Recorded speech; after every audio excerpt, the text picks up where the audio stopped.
meeting to order at 7:31. And we should note that there's supposed to be 5 people.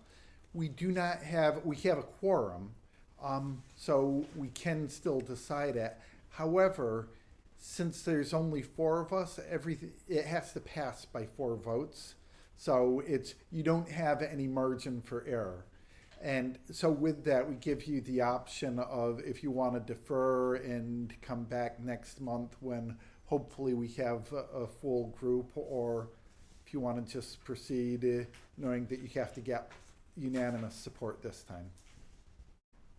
It has to be 4. Has before no matter what. It has to be 4 no matter what, right? Yeah, Right. If they have so- 5, you can have one that says no. No. Right. But it'll delay you a month. Yeah, And there's actually no guarantee that you always have 5 people. right, or that you have more than 2 dissenters. But, Terry, I'm not quite sure if the vote is against it, or if they don't get 4 votes, and so there's been a negative vote, don't they have to wait some amount of time before they can reapply, or is it, We don't actually have, that's common in regulations. okay, That doesn't happen to be in our regulations. okay, just wanted to be sure that we're not, you know. However, many denials make for better applications, by the way. So the change circumstance, if, could be identified, and if it is a change circumstance, then that rule doesn't matter. Okay, thank you. Mhm. No, I think we should go forward. Yeah. We're happy to go forward tonight. Okay, good. Then you want to sign in, state your name, and state your case?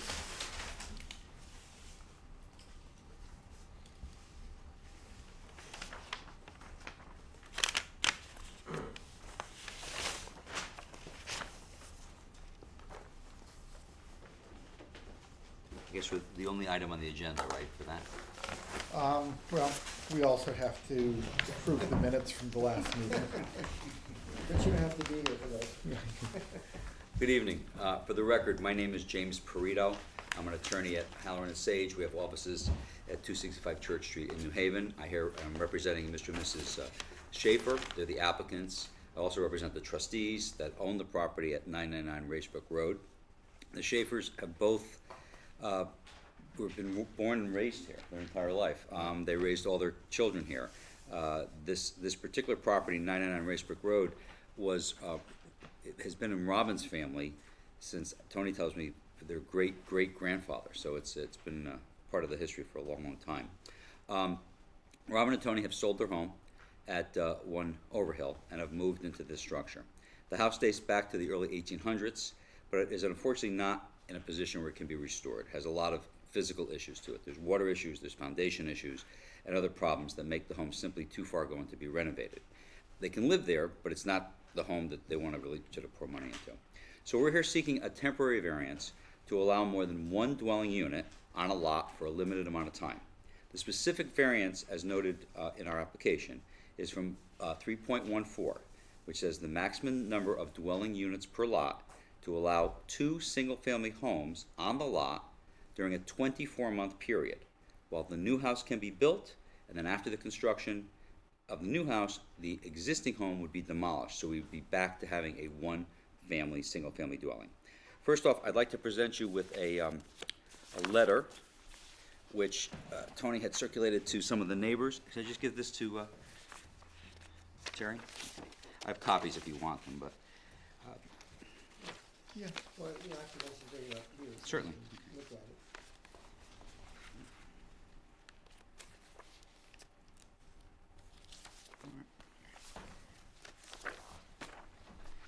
this is the original. Thank you.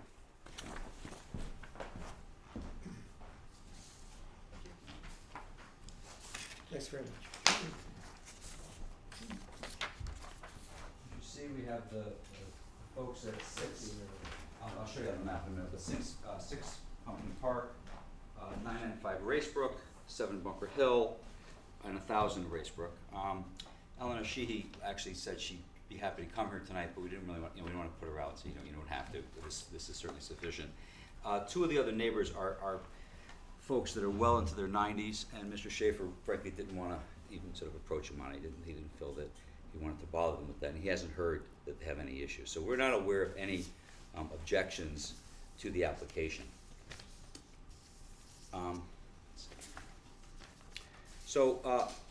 You should have the plans in front of you, but I'll hold up. I give you a prop. You want to be on clock? I give you a prop. Okay.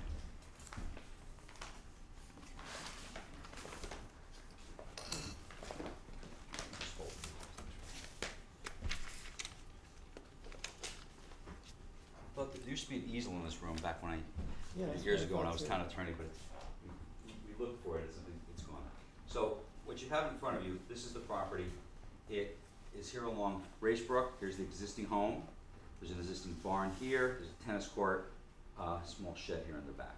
The property, 99 Racebrook, has approximately 2.776 acres. There's a separate parcel that the Schaefers also own back here, lot 14, which is a pumpkin patch.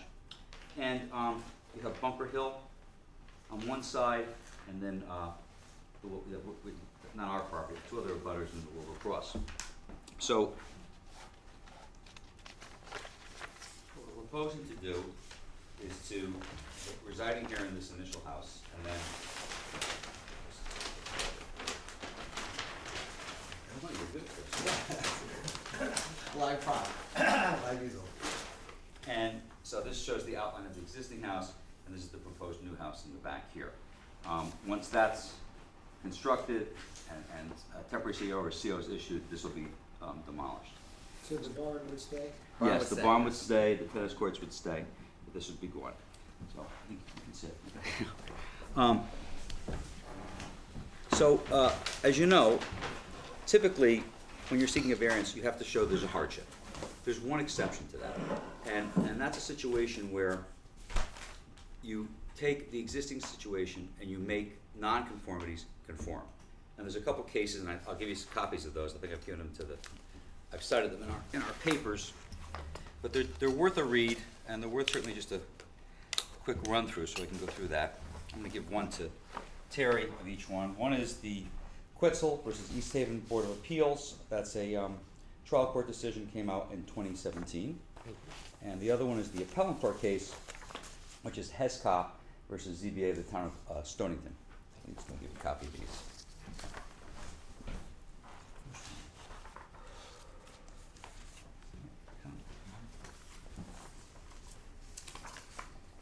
I won't take too much time. I'll go through some of the pertinent aspects of it.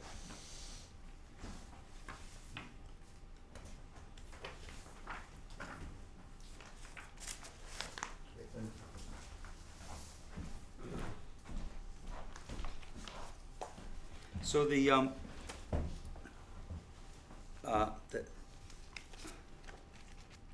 Quetzal case, which is a little more recent, was a situation where the defendant in that case argued that independent of any hardship, the ZBA can grant the variance based upon the reduction of a nonconforming use.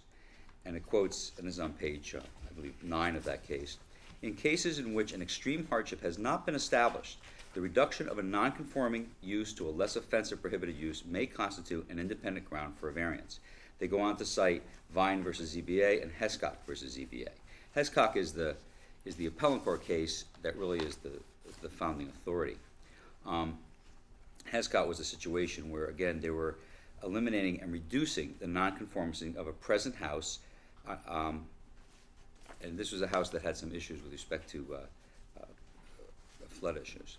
So on page 9 of that case as well, they said that the following additional facts are relevant to the consideration of the plaintiff's claim. In its memorandum of decision, the court concluded that the board did not abuse its discretion in granting the requested variance without having determined that the defendants had demonstrated unusual hardship. The court concluded the elimination of nonconformities served as an independent basis for granting a variance. Again, they cite Vine and some other cases. So it's pretty clear in the existing Connecticut case law that if you're coming in with a situation where you don't really have a hardship, if you're eliminating nonconformities, that's the exception that allows this board to do that. Actually, Terry and Chris and I, when we first talked about this, they all recall this circumstance that actually was before this board many years ago, but it must predate all of them because they can't find the file. The situation where you had a property, there had been a fire in the main house, and the owner applicant asked for a temporary variance to allow a mobile home to go on there, so that person could reside there, fix the house, and then get rid of the mobile home. So there's precedent, at least in this town, for doing it. I think you have the legal basis for it, that it provides you this kind of situation. And what was gonna happen is, when the old house is removed, currently it has a setback of 21 feet from the front yard, required to have 75 feet there. And so that'll be eliminated because that house will be gone. A couple things that Tony told me tonight, which I was not aware of, was, now that they're living in this house, they're finding that the Mormon tabernacle across the street, so that's where their driveway is, almost directly across from where this house is. Being at 21 and that's 75, while the lights are down lights and the signs are down lights, they get the cars and they get it right into the house. So in your bedroom, one of the advantages of, frankly, eliminating that house and pulling it back, it's substantially back there. The intention is not to take the trees out, try to keep all the trees that are along the road. You have the architecturals. I mean, I'm happy to go through that, but that's really not your issue. It's a site plan issue. But if you'd like to go over any of the details there, I'm happy to do that and answer any questions that you might have.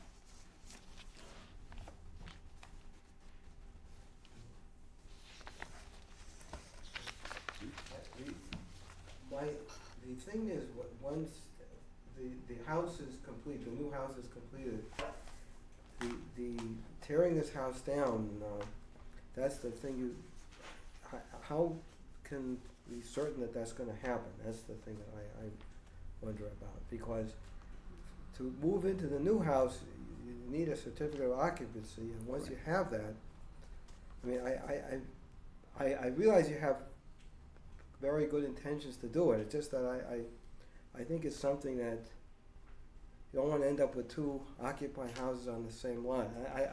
I'm not saying you're thinking of doing that. I don't mean, but it just seems that that's something that has to be pretty firmly guaranteed somehow. Well, that's going to happen. That's. I'm happy to do it, whatever you want me to.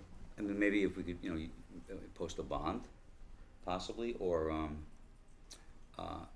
certainly the variance gets recorded on the land records. So if the variance says this is a variance to permit 2 single-family residences from the date of the granting until 21 months, if at 21 months there's 2 houses there, then he could enforce it. He can do a cease and desist, and and go from that standpoint. And Terry had suggested the 24 because we thought, well, maybe we could probably get it done in X number of months. He goes, don't box yourself in. Make sure you have the time. Get it up, get the CO, and get it out. Well, the reason I asked that is I know Terry has a lot of experience. I just wonder what you would feel is the way to handle it. I think there's several things to consider. The many communities, I know of many communities that have done a similar sort of thing, and they bravely say that the old house has to be demolished before any kind of certificate of occupancy happens for the new house. That however creates a little bit of a drama. You can have 0 house. Right. Because for a period of time, it could be as short as hours or as long as excruciating, that you probably don't want to do that to yourself. But that would be an easy way of ensuring that sort of compliance. I do believe that a bond might be another way of ensuring that. I think that perhaps a bond would give us the peace of mind that it would not become a long and protracted zoning enforcement effort, with one of our long-standing members of our community. So I'm sure that this is something that could be conceivably bonded without too much drama. Now, as you were talking about that, I thought you could do is if, I don't know if the building department issues a temporary CO, if a temporary CO is issued and say you can't get your permanent CO until you take the other one down, I'm not just sure from the building department if you do that or not. The problem with temporary certificates of occupancy is that they have a checkered legal past, and there are many Superior Court judges that have asked me in person, if a certificate of occupancy is speaking to the building code compliance, which it does. Right. What changed what has changed? And so I think that there are many people that have occupied buildings for 15 years on temporary certificate of occupancy. That's why I think that using it as a trigger for the move is a little unseemly, and perhaps it's more direct just to do a bond that would encourage a timely demolition of the building. Well, wouldn't the taxes on the second house also incentivize the idea of knocking it down? It sure would. I am very incentivized, by the way. No, Incentivized. I'm just, Just throwing that out Okay. there. I'm just kind, yeah, exactly. I understand, right. You know, so there's what we might call some reason to get rid of the damn thing. Right. Okay. Any other questions I can help you with? Or? I do think that it's an opportunity for us to embrace the other reason to grant a variance, and that's that the goal of our regulation is compliance, and we're getting rid of a rather remarkable nonconformity. So I'm familiar with the notion that this is allowed by our court system, and it's a useful tool for zoning. Actually, I do have one question. You mentioned that the lot behind is also owned Correct. by you, right? By the estate, and it will be Tony and Robbins when it gets transferred to them. Yes. So will So merger what I'm occur trying to- then? No, because they're conforming lots. So what I was trying to get to is the new structure being built on the other lot? No. Okay. No. It's completely contained here on this Okay. existing lot. Right. Okay, and then what's gonna become of the other lot? They're going to keep it separate. Maybe in the future, maybe one of his children. Okay, so Might wanna but it's a move there. separate building lot, it Yes. doesn't matter, okay, Right. I'm just curious. Any other questions? No, I think it's a very, I feel it's a nice proposal, it's improving. I just feel we should be sure that we end up with just one house on the property as this board, I think we have that responsibility, that's the. We'd be certainly open to a condition where, a bond has to be posted, which isn't released until the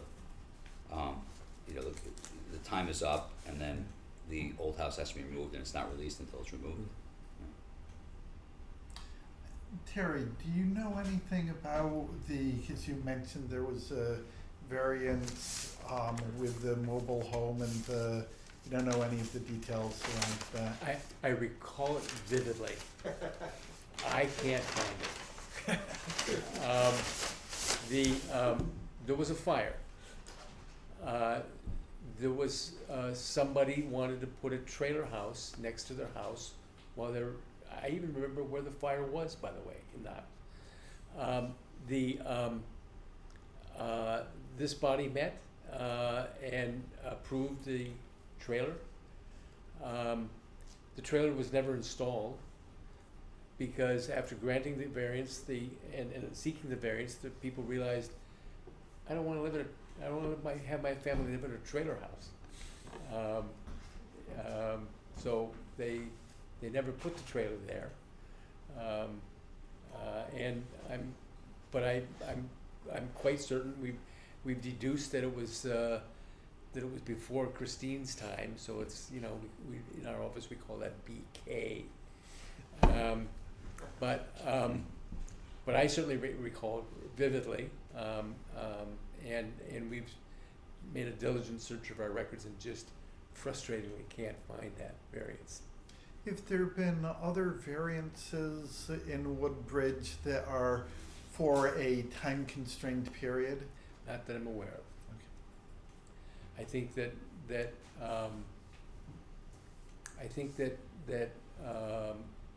it's the opposite of what we know. Think of, you know, zoning as forever, right? Right. Which is why we soberly approach these applications, because it creates, you know, something on the land records that is there.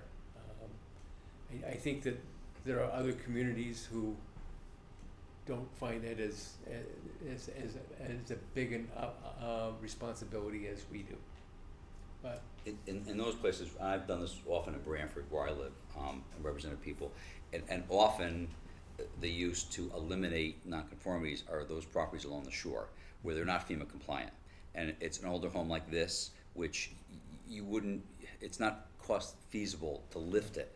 It'll just crumble when you do that. And so you have to take it down. And in the shoreline, if you were simply rebuilding on the existing footprint, you might be able to do that, but even then, often they're on non-conforming lots. In my town, you can't rebuild on a non-conforming lot unless you have permission in a variance. So what most people then do is they build a structure that is more conforming than the structure that was there before. I just had one, it was a property that was sort of askew, and it was really close to one side and very compliant on the other. So we realigned the building, compliant on that side, and still needed a variance to go from, like, you know, literally a foot to 5 feet. So that was, you know, the best we could make it. But we made it better, which was good. So, and that's usually is the situation. Here, it's sort of a really interesting situation because it's a variance to make the property more conforming, and it's temporary in the sense that what we're asking for is just to have a deviation of something for a short period of time, and then eliminate it. Are there, No, all I was gonna say was, you know, at the other end, if you put a bond, there's also the zoning enforcement officer can say, hey, this is, you can't do this. Right. The variance was for 24 months, and as Terry said, cease and desist, and now you need to take it down.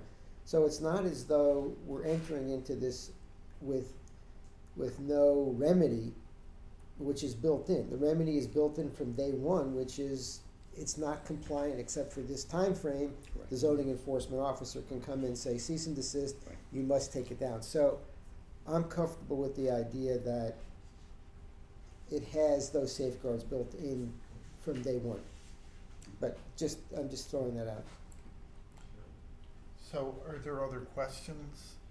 the only thing that I would ask is that are we confident that that the new structures on as you proposed are fully compliant with our zoning regulations? You're not Yes. asking for any other relief. No, there's no coverage issue, there's no other side, rear, front setback issues, there's no height issues. So you're blessed with having 2 front yards. Right. And you on this architectural plan SP1, you've indicated some side and rear yards. I don't see the front yards indicated, but you know you're confident that you can build what Fit you that want in to there. build. Okay. Well, from your standpoint, what, with bond, not a bond, what is your take on that? Because you know, you have the experience in dealing with problems of that type. What do you feel? We have in front of you a distinguished member of our community. I'm familiar with the past acts of the council that's in front of you and used to represent the town as a selectman. Having said all of that, I'm a big believer in bonds. I think that they're just inspirational, and so I don't think it has to be you know, monstrous, but I think there has to be a bond, in my humble I opinion. tend to agree. I agree. And if we are to grant a variance with a bond, what's the procedures on that? Well, it's just as a necessary special condition of the variance, and I would encourage that you have a more of a 10,000-foot view of things and say that the bond has to be in a format that's acceptable to our town council, our present town council. Could be, that allows, you know, Right. some flexibility, and I think that you should set a number that you're comfortable with, and hopefully that number is a number that the applicant is also comfortable with. Looks like he's planning on spending a lot of money. Yeah, so I appreciate those comments about making it something reasonable that can be dealt with, you know, in my mind, something that's sort of comparable to maybe the cost of tearing down the house. So, yeah, Or the the, money can be used to tear down the house. or the enforcement that would question, Yeah. yeah, the enforcement, which, Right. Okay, other questions? So do we have a motion to close the hearing? Sure, I move to close the hearing. Okay. So, discussion? thank you. I think we've already discussed, but Okay, well, anything else, we anyone? have a If second? we're gonna decide on a bond, then I'm only unclear on like what magnitude or what you were using. no idea. I'm not, Oh, Chief, Yeah. maybe you have What's that? the bond is signed, what do you suggest? I don't think it has to be more than $10,000. I don't, but I think that the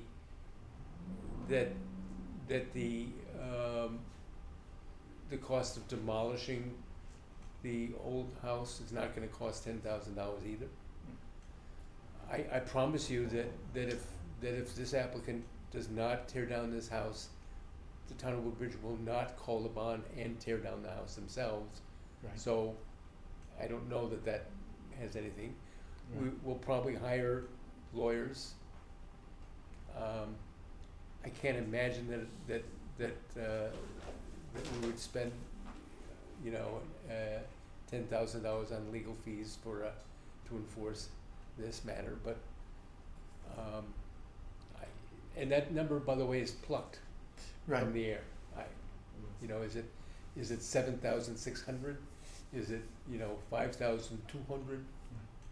You know, it's whatever It's 10,000. you think speaks. Done. 10,000 sounds lovely. so do we have then a motion? Sure, I move that we accept the applicant's, his application, with the proviso of a $10,000 bond, to guarantee destruction of the existing home. Within the 24 month. 24 months, right? I'll second. Okay, so we've got a motion, you're seconding it? Okay. Are we ready to call the vote? Sure. All in favor? Aye? Aye. Thank you. Okay. Thank you so Appreciate much, it. thank you, appreciate it. Good night. Yeah. That's fine. Maybe they can get the fire department. to Good come luck and burn with it your down. building. Thank you. I'm sure you'll get it torn down. Yeah, believe me, I'm highly motivated too. Every night I'm in that house, I just can't wait. Which part did you go get? Thank you. Thank you. Yeah, I went to Fairfield. Yeah. Okay. Do we have the Oh, we gotta go. minutes of the, I think it's.